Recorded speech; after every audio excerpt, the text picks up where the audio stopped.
बिस्मिल्लाहिर्रहमानिर्रहीम। अस्सलामु अलैकुम वरहमतुल्लाहि वबरकातुहू।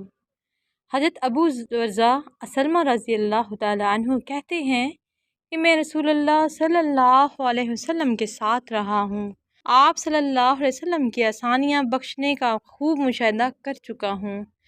अगली उम्मतों में बड़ी सख्तियाँ थीं, इस उम्मत पर वो अहकाम हल्के कर दिए गए हैं। इसलिए हज़रत सल्लल्लाहु अलैहि वसल्लम ने फरमाया है कि अल्लाह ताला मेरी उम्मत से दिल के ख्यालात और इरादों पर गिरफ्त नहीं करते जब तक वो ज़बान से अदा ना करें, ज़बान से बोल ना चुकें या अमल ना कर चुकें। फरमाया कि मेरी उम्मत से ख़ता और नसियान माफ़ कर दिया गया। भूल चूक से अगर कुछ हो या बहालत जबर किया हो तो उसको काबिल माफ़ी समझा गया है।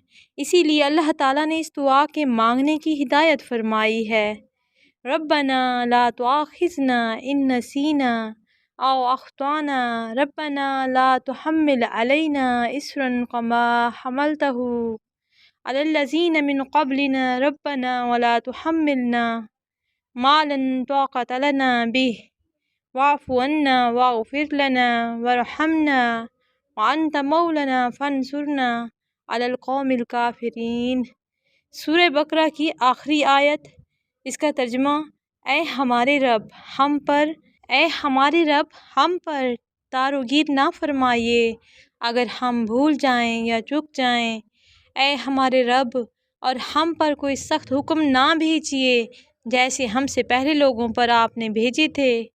ऐ हमारे रब, और हम पर कोई ऐसा बार ना डालिए जिसके उठाने की हम में सकत ना हो, और दरगुजर कीजिए हमसे और बख्श दीजिए हमको और हम पर रहम कीजिए, और आप हमारे कारसाज हैं।